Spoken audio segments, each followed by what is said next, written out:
Good morning. Thank you for joining me today.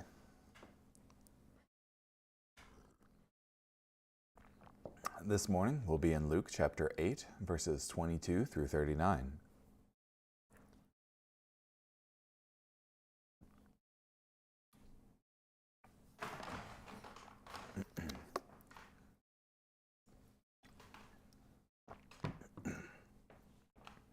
One day, Jesus got into a boat with his disciples and said to them, "Let's go across to the other side of the lake." So they set out.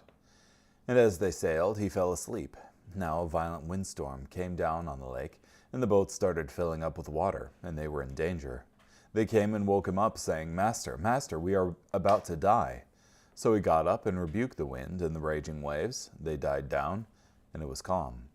Then he said to them, "Where is your faith?" But they were afraid and amazed, saying to one another, "Who then is this? He commands even the winds and the water, and they obey him." So they sailed over to the region of the Gerasenes, which is opposite Galilee. As Jesus stepped ashore, a certain man from the town met him, who was possessed by demons. For a long time this man had worn no clothes, and had not lived in a house, but among the tombs. When he saw Jesus, he cried out, fell down before him, and shouted with a loud voice, "Leave me alone, Jesus, Son of the Most High God. I beg you, do not torment me." For Jesus had started commanding the evil spirit to come out of the man, for it had seized him many times. So he would be bound with chains and shackles and kept under guard. But he would break the restraints and be driven by the demon into deserted places. Jesus then asked him, "What is your name?" He said, "Legion," because many demons had entered him.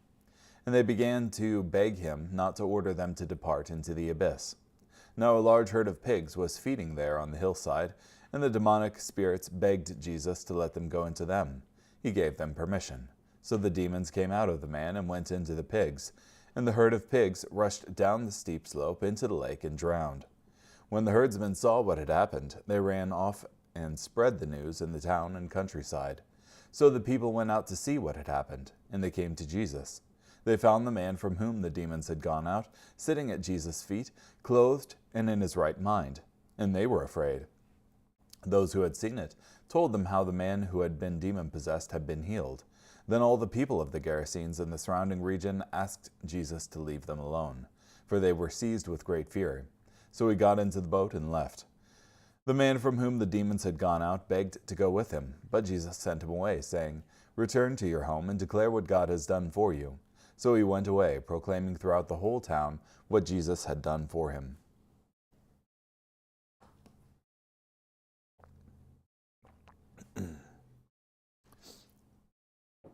So you have Jesus calming the seas and Jesus curing a demoniac.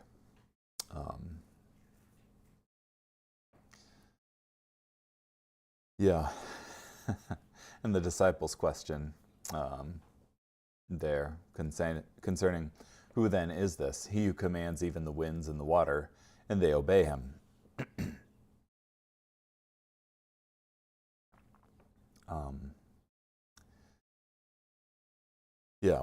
The answer is God. Spoiler alert.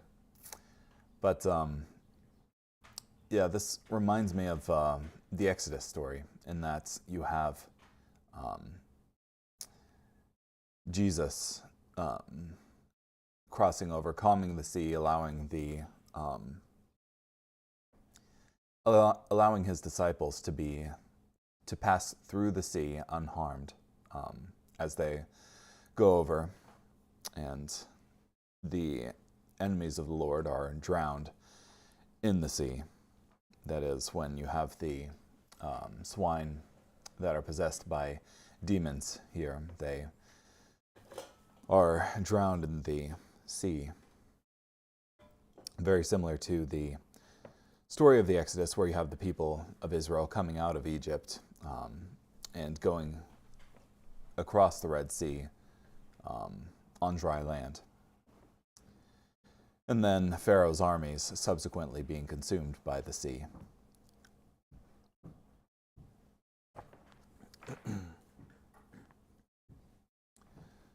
Let's see here.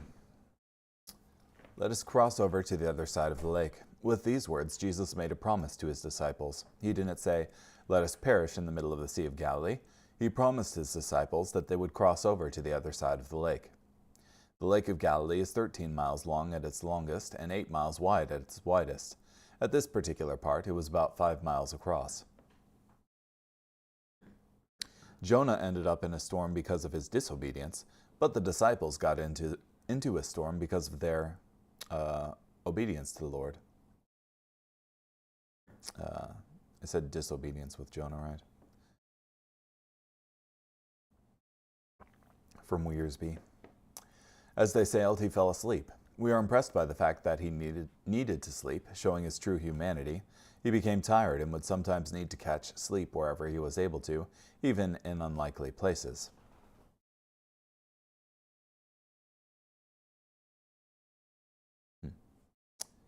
A windstorm came down on the lake. The Sea of Galilee is well known for its sudden, violent storms. The severity of this storm is evident in the fact that the disciples, many of which were experienced fishermen on this very sea, were terrified.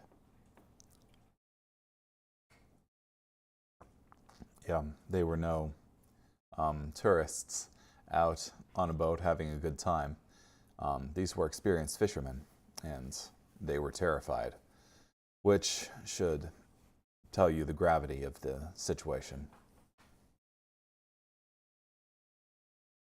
They came to him and woke him, saying, "Master, Master, we are perishing." The disciples did not take comfort from the sleeping Jesus and suppose that if he were at rest, all would be fine. They needed his help, so they awoke him.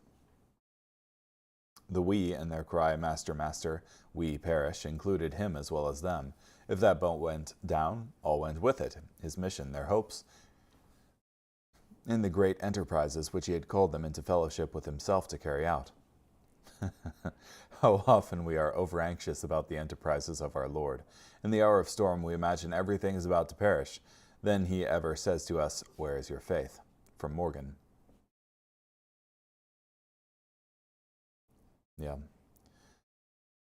How would we remedy that? We would remedy that by keeping in mind the bigness of our God. That is, if all we have in view is the storm, then we cease to have a viewpoint that includes how large and powerful God actually is.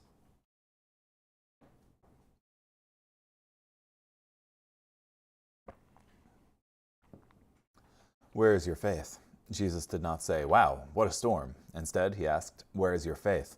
The storm could not disturb Jesus, but the unbelief of his disciples could and did.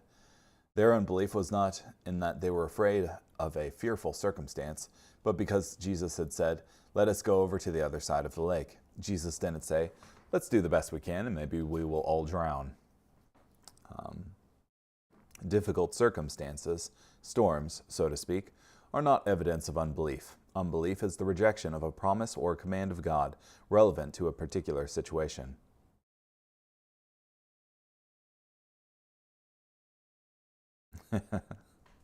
The account shows the abiding care Jesus has for his people. There are many Christians today who seem to think that the boat is going down. I'm tired of the wailing of some of my friends who take that view. The boat cannot go down. Jesus is on board. From Morgan. And they were afraid and marveled. The total calm of the sea should have filled them with peace, but instead they were just as afraid when he calmed the storm as when they were in the midst of the storm. The disciples were amazed. Such a powerful display of creation led them to ask, "Who can this be?" It could only be the Lord, Jehovah, who only has this power and authority. O Lord God of hosts, who is mighty like you, O Lord? Your faithfulness surrounds you. You rule the raging of the sea. When waves rise, you still them. From Psalm 89, 8 and 9. So, prophecy there.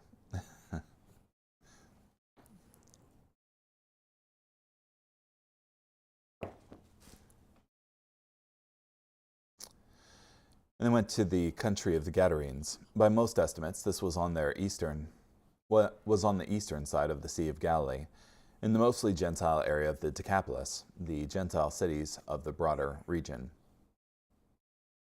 And then you have this demon-possessed man. The man had been demon-possessed for a long time. The man wore no clothes and lived more like a wild animal than a human being. The man lived among the decaying and dead, contrary to Jewish law and human instincts. The man had supernatural strength. The man was tormented and self-destructive, and the man had uncontrollable behavior.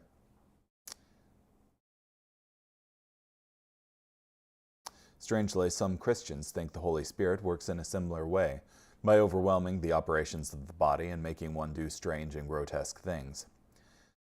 We can be sure that he did not start out this way. At one time, this man lived among others in the village, but his own irrational, wild behavior convinced the villagers that he was demon-possessed, or at least insane. They bound him with chains to keep him from hurting others, but he broke the chains time and again. Finally, they drove him out of the town, and he lived in the village cemetery, a madman among the tombs, hurting the only person he could, himself.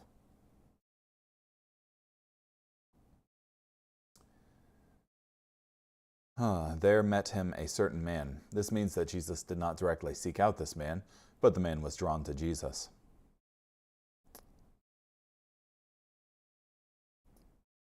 What have I to do with you? I beg you, do not torment me. This was the demonic spirit within the possessed man, not the man himself. The demon did not want to leave the body he inhabited. Demonic possession is when a demonic spirit resides in a human body, and at times will exhibit its own personality through the personality of the host body.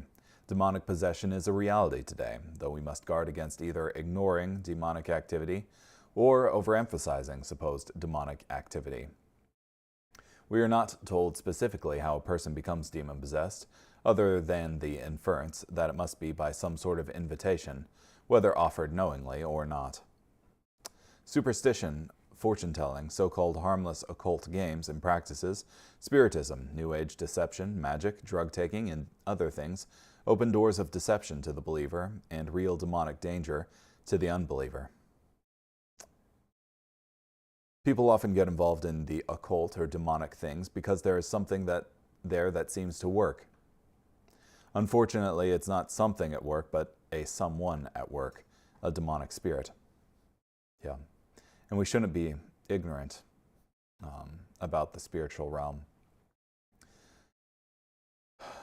because ignorance can kill you.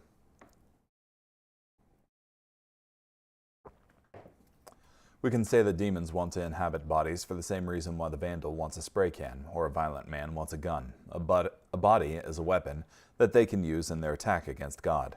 Demons also attack men because they hate the image of God in man, so they try to mar that image by debasing man and making him grotesque. Demons have the same goal in Christians, to wreck the image of God, but their tactics are restricted. In regard to Christians, demonic spirits were disarmed by Jesus' work on the cross, though they can both deceive and intimidate Christians, binding them with fear and unbelief. I beg you, do not torment me. This was an ironic statement, because the man was constantly tormented by the demons overwhelming him in body, mind, and soul, yet he thought that Jesus might torment him. Jesus, Son of the Most High God. This is what the demons said in response to Jesus' command to come out of the man. For he said to them, come out of the man. This was one way they tried to resist the work of Jesus. In the background of all this was the ancient superstition that you had spiritual power over another if you knew or said their exact name. This is why the unclean spirits addressed Jesus with this full title, Jesus, Son of the Most High God. According to the superstitions of the day, this was like a shot fired back at Jesus. Therefore, in their address of Jesus, they have the right theological facts, but they did not have the right heart. The demons inhabiting him had a kind of faith in Jesus. They knew the true identity of Jesus better than the religious leaders did, yet it was not a faith or knowledge of Jesus that could save. Yeah, you believe, you do well. Even the demons believe and tremble. From James 2:19.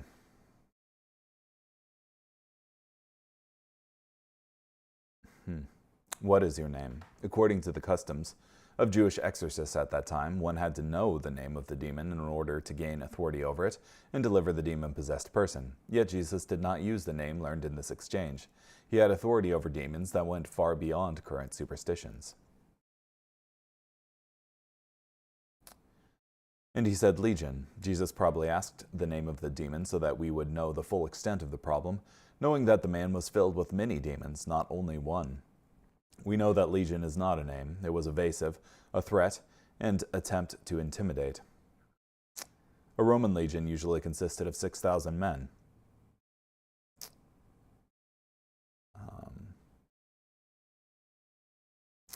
The demons inhabiting this man did not want to be imprisoned in the abyss, which is the bottomless pit described in Revelation 9:11. Apparently, it is some place of imprisonment for certain demonic spirits. Lo, it is another hell to the devil to be idle or otherwise than evil occupied. From Trap. The demons went out of the man and entered the swine. The idea that demons may inhabit the bodies of animals seems strange, but the idea is also shown in Genesis 3 with the serpent. It was also appropriate that these demons be cast into swine, being non-kosher animals.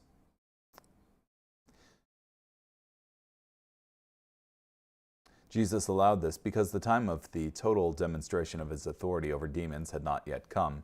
It would come at the cross. Colossians 2:15 tells us that at the cross, Jesus disarmed demons in their attacks on believers. He made a public spectacle of their defeat, and he triumphed over them in his work on the cross.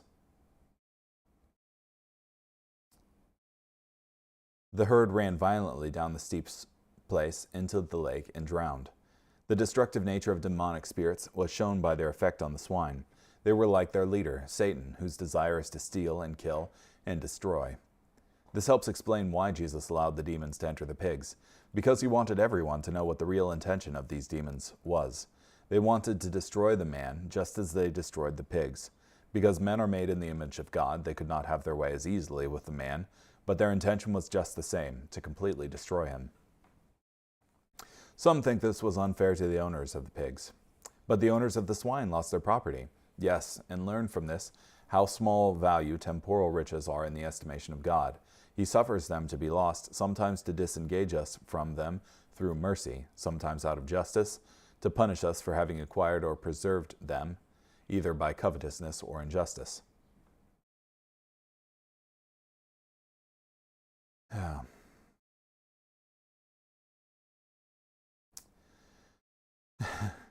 And the countryside was afraid of Jesus and seized with great fear. They were more afraid of a free man than a possessed man. When they saw the man in his right mind and sitting at the feet of Jesus, they were afraid.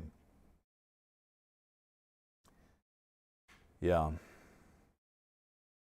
It's interesting to me that you have someone here who exercises authority over the demons, like,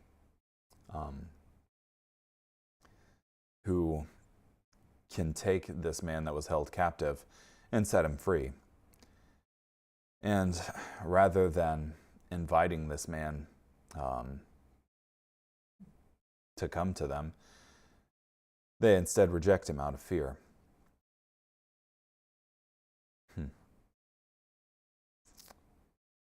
Part of the fear was found in the fact that their superstitions had been shattered, and they didn't know what to make of it all. According to their superstitions, the demons should have had the upper hand over Jesus, but they didn't at all. They had a hard time accepting this.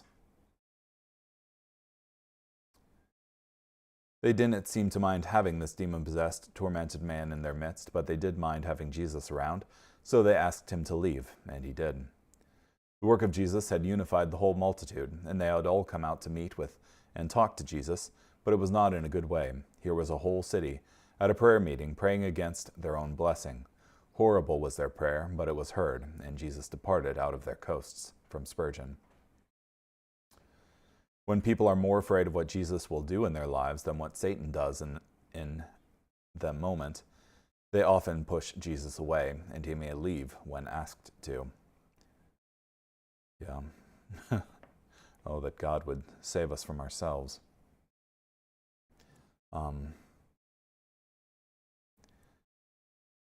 Yeah, it's a sorry state that we sometimes find ourselves in, rejecting the very thing that could cure us and save us.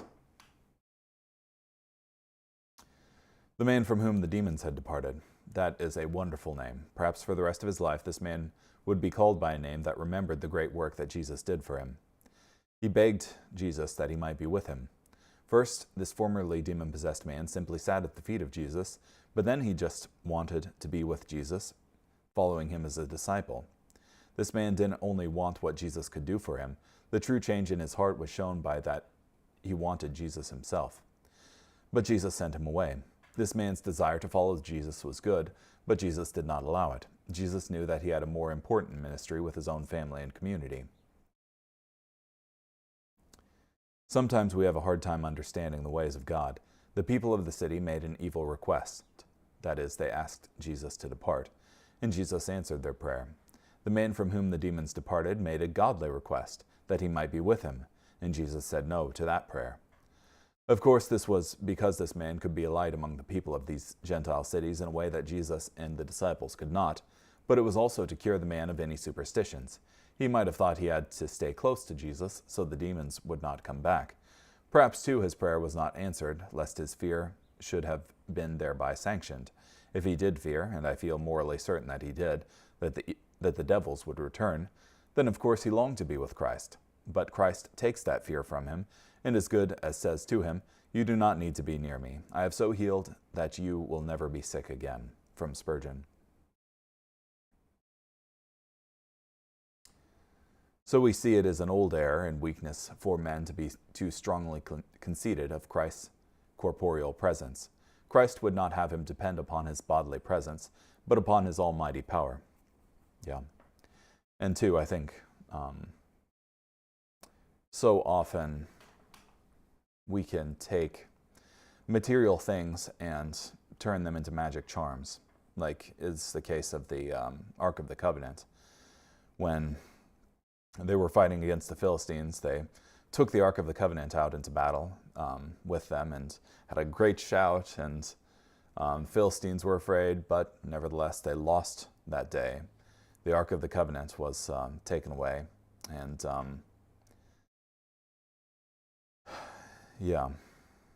the armies of Israel scattered.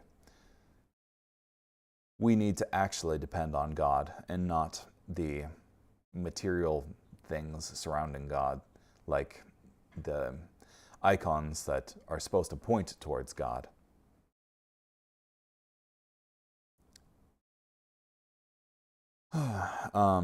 He went his way and proclaimed throughout the whole city what great things Jesus had done for him. This was a great message to tell, and a message that every follower of Jesus should be able to preach. His story showed the value of one life to Jesus, because this was the only reason why Jesus came to this side of the Sea of Galilee. His story also showed that with Jesus, no one is beyond hope, because if this man could be changed, then anyone can.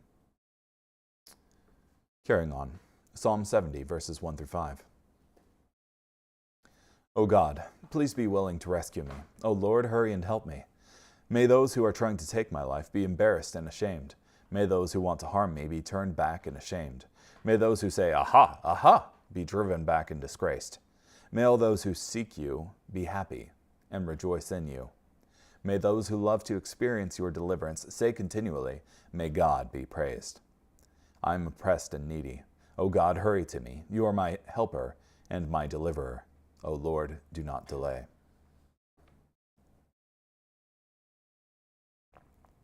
Yeah.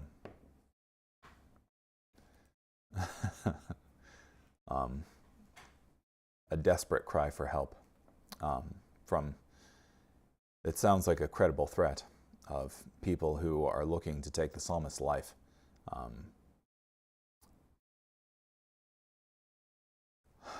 Trying to cause him harm and are oppressing him and depriving him.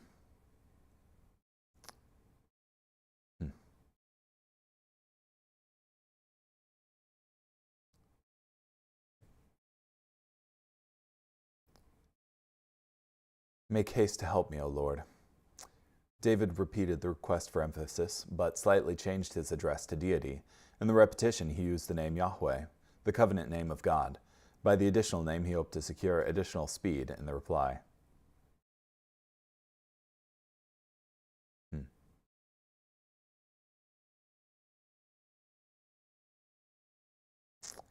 Let them be turned back because of their shame. This was a bold request, because many times our enemies seem to have no sense of shame as they attack and oppose us.